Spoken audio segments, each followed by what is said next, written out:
Economía y sociedad, por Max Weber. 178, segunda parte. La economía y los órdenes y poderes sociales. 5. Tipos de comunidad religiosa. Sociología de la religión. 7. Estamentos, clases y religión. 3. De un modo natural, la religiosidad profética es compatible con el sentimiento estamental caballeresco cuando sus promesas recaen sobre el guerreador por la fe. Esta concepción supone la exclusividad de un Dios del mundo y la abyección moral de los infieles como enemigos del Dios, cuya existencia non sancta excita su justa cólera. Por eso falta en la antigüedad, en Occidente lo mismo que en toda religiosidad asiática, hasta llegar a Zaratustra. Pero en este falta todavía la conexión directa de la lucha contra los infieles con las promesas religiosas. La creó por primera vez el Islam. Estadio previo y hasta modelo estimulante fueron las promesas del Dios de los judíos a su pueblo, tal como las comprendió y las reinterpretó Mahoma después de convertirse de director de un conventículo pietista en la Meca en un podestá de Hatrib Medina, y luego de haber sido rechazado definitivamente como profeta de los judíos. Las antiguas guerras de la Confederación Israelita, bajo los auspicios de Jehová, fueron consideradas por la tradición como guerras santas. La guerra santa, esto es, la guerra en nombre de un Dios para la expiación especial de un sacrilegio, no es tampoco extraña a la antigüedad, especialmente a la helénica, con todas sus consecuencias: execración y destrucción absoluta de los enemigos y de todos sus bienes. Pero lo específico entre los judíos era que el pueblo de Jehová corroboraba el prestigio de su Dios frente a los enemigos como un pueblo escogido, como su congregación específica. Cuando Jehová se convirtió en el Dios universal, la profecía y la religiosidad de los salmos crearon, en lugar de la posesión de la tierra de promisión, la promesa mucho más vasta de la exaltación de Israel como pueblo de Dios sobre los demás pueblos, que algún día se verán obligados a servir a Jehová y a postrarse a los pies de Israel. Con esto fabricó Mahoma el mandamiento de la guerra santa hasta el sometimiento de los infieles bajo la autoridad política y tributaria de los creyentes. No se pide su exterminio en cuanto pertenecen a religiones bíblicas, en el sentido del libro, sino que, por el contrario, se recomienda su conservación por intereses fiscales. Solo la guerra santa cristiana se rige por la divisa de San Agustín: oblígales a entrar. Los infieles o herejes solo pueden elegir entre la conversión o el exterminio.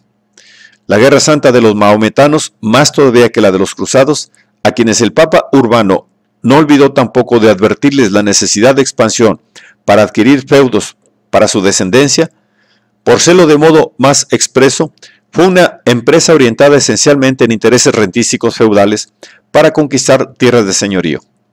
Todavía en el derecho feudal turco, constituye un título especial para la prioridad en la concesión de prebendas de spy el haber participado en una guerra santa. Las promesas que, prescindiendo de la posesión de dominador, van unidas incluso en el Islam al proselitismo guerrero, sobre todo el paraíso islámico como recompensa al que muere en la guerra santa, están tan lejos de ser promesas de salvación en el sentido propio como la promesa de Walhall, el paraíso de los señores, anunciada al Stratilla de la India si cae en el combate, y el héroe guerrero se aburre de la vida tan pronto como ha visto al hijo de su hijo, o la de cualquier otro cielo de héroes. Y aquellos elementos religiosos del viejo Islam que representan el carácter de una religión ética de salvación se pospusieron fuertemente mientras siguió siendo una religión guerrera.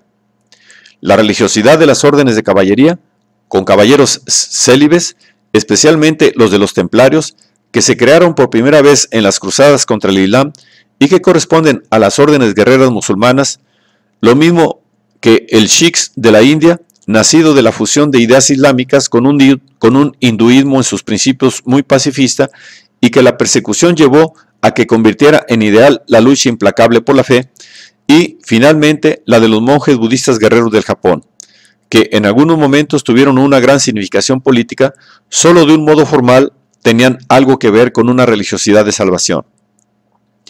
Y hasta su misma ortodoxia formal era a menudo de dudosa autenticidad. Si en las formas de la caballería el estamento guerrero tiene una actitud por lo general negativa frente a la religiosidad, de salvación y congregacional, si en las formas de la caballería el estamento guerrero tiene una actitud por lo general negativa frente a la religiosidad de salvación y congregacional, la relación es en parte distinta por el lado del ejército profesional permanente, es decir, organizado en lo esencial burocráticamente. El ejército chino cuenta, como cualquier otra profesión, con un dios especial, un héroe canonizado oficialmente.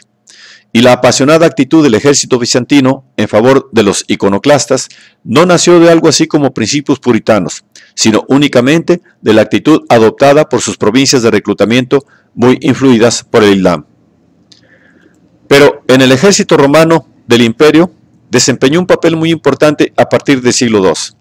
Al lado de otros cultos predilectos que aquí no nos interesan, la religión congregacional de Mitra, la competidora del cristianismo con sus promesas del más allá. Sobre todo, aunque no de un modo exclusivo, dentro de la capa de los centuriones, es decir, de los oficiales subalternos con pretensiones de una colocación civil. Las exigencias morales propias de los misterios de Mitra son modestas y de tipo muy general.